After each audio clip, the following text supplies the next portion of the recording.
হিহি হিহি বন্ধুসকল, এতিয়া হ'ল ইলেকশ্যনৰ বতৰ। সেইবাবে সেই ছাবস্ক্ৰাইব যে লিখা আছে সেইটোত ভোট দি মোক জয়যুক্ত কৰক আৰু কাষতে থকা অনুদানত পোৱা সেই ঘণ্টাটোতো পূব এটা মাৰি দিব। তেতিয়াহে মই ভিডিঅ' দিলে আপোনালোকে ফটককৈ দেখা পাব। ছাবস্ক্ৰাইবটো টিপি ভোট দিলেই যেতিয়া, আহকচোন এতিয়া ভিডিঅ'টো আৰম্ভ কৰোঁ। Good morning sir. Good morning. বা বহুদিন লকডাউন পাছত স্কুল খুলিছে দেই। তোমালোক 4টাহে আহিছা ন আজি? হয় ছাৰ, আজি আমি 4টাহে। ছাৰ, লকডাউনৰ পাছত আজি প্ৰথম স্কুল খুলিছে যে, সেইকাৰণে লগৰবিলাক অহা নাই। সিহঁতে ভাবিছে স্কুলখন ক'ৰবাত চাফা কৰিব লাগিব, ক্লাছৰুমবিলাক লেতেৰা হৈ থাকিব, চাফা কৰিব লাগিব। সেইটো ভয়তে কোনো নাহিলে, আমি 4টাহে আহিছোঁ। হয় দেই ফালা, বাকীবিলাক সেইটো ভয়তে নাহিলে। ক'ৰবাত স্কুল ক্লাছৰুম এইবিলাক চাফা কৰিবহে লাগিব, সেইটো ভয়তে নাহিলে। কাইলৈৰ পৰা এটা এটাকৈ আহি থাকিব আৰু। হয় ছাৰ, সেইকাৰণে কোনো নাহিলে। আজি নাহাবিলাকক কাইলৈ মই পুলিচৰ নিচিনাকৈ লকআপত ভৰাই এটা এটাকৈ মাৰিম। খালি কথাটো তোমালোকে মোক মনত পেলাই দিবা দেই কাইলৈ। অঁ হ'ব ছাৰ, মনত পেলাই দিম। আমি কেইটা আহিব পাৰোঁ, সিহঁতে চাফা কৰা ভয়তে নাহিলে ছাৰ। কাইলৈ ধৰি ল'বচোন। হ'ব, তোমালোকে খালি মোক মনত পেলাই দিবা। বাৰু, এতিয়া লকআপ আৰু লকডাউনৰ কথা যেতিয়া ওলালে, ইয়াৰ ওপৰতে এটা প্ৰশ্ন সোধা যাওক। বাৰু কণীয়ে কচোন, লকডাউন আৰু লকআপ তাৰ মাজত পাৰ্থক্য কি? ছাৰ, লকআপ আৰু লকডাউনৰ পাৰ্থক্যটো হ'ল, লকআপ হ'ল ভিতৰত সোমোৱাই পিটে আৰু লকডাউন হ'ল বাহিৰত উলিয়াই পিটে। আৰু এই বাহিৰত উলিয়াই পিটে মানে লকডাউনত যিটো পিটন দিয়া হয় সেইটোক টীকাকৰণ বুলিও কোৱা হয়। কিন্তু ভিতৰত পিটাটোক মই কি বুলি কয় সেইটো নাজানো। আৰু বাহিৰত পিটা আৰু ভিতৰত পিটা মানে লকআপত পিটা আৰু লকডাউনত পিটা, এই পিটা মানুহজন কিন্তু একেই, সেইজনে হ'ল পুলিচ।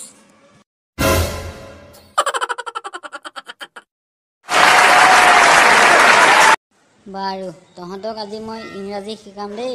তহঁতে কাইলৈ মোক কিন্তু পঢ়ি শুনাব লাগিব। আহিলে এডাল ইংৰাজী শিকাবলৈ, অসমীয়াকৈ ভালকৈ নাজানো। এই কণী, কি কৰিবি এতিয়া? কিডালনো কৰিম, কি পঢ়ে শুনচোন বাৰু। আৰম্ভ কৰোঁ ন? তহঁতে ভালকৈ শিকি বুজি ল'বি দেই, কাইলৈ কিন্তু মোক পঢ়ি শুনাব লাগিব। হ'ব ছাৰ। কেট মানে মেকুৰী, ডগ মানে কুকুৰ, কাউ মানে গৰু আৰু মাই মানে মোৰ। যেনে মাই বুক মোৰ কিতাপ, মাই হেড মোৰ মাথা, মাই হেণ্ড মোৰ হাত। কিনো কৈছে কণী, মই একো বুজা নাই হ'লে। মইনো কিডাল বুজি পাইছোঁ, কি কৈ আছে মই একো বুজা নাই হ'লে। তহঁত দুটাই কি ফুচফুচাই আছ? নাই ছাৰ, এই পঢ়া বিষয়ে কিবা এটা সুধিছিলোঁ।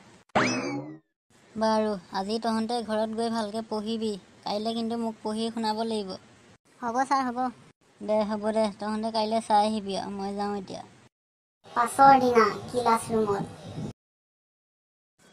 তহঁতক যে মই কালি ইংৰাজী শিকাইছিলোঁ, তহঁতে ভালকৈ শিকি আহিছনে? এতিয়া মোক ক'ব লাগিব। কণী, তই প্ৰথমে কচোন। সিটো কেলা খালি মুখহে দেখি থাকি, বেলেগক সুধিব নোৱাৰে হ'লে। কি হ'ল কণী, মুখৰ ভিতৰত কি ভুৰভুৰাই আছ, নকওঁ কিয়? আহিছোঁ ছাৰ, পঢ়ি আহিছোঁ। চাব্বাছ, দেচোন কালি মই কি পঢ়াইছিলোঁ সেইখিনি তই এতিয়া পঢ়ি শুনা। ছাৰ, কেট মানে মেকুৰী, ডগ মানে কুকুৰ, কাউ মানে গৰু। মজা কণী মজা, এতিয়া পাছৰখিনি ক, আৰু অলপ শিকাইছিলোঁ নহয়। ছাৰ, আৰু কি শিকাইছিলে অকণমান মনত পেলাই দিব নেকি? তই মানে পাছৰখিনি পাহৰিলিয়ে। মায়ে মানে মোৰ, বাকীখিনি ক এতিয়া। কৈছোঁ ছাৰ। মায়ে মানে আপোনাৰ, যেনে মাই বুক আপোনাৰ কিতাপ, মাই হেড আপোনাৰ মাথা, মাই হেণ্ড আপোনাৰ হাত।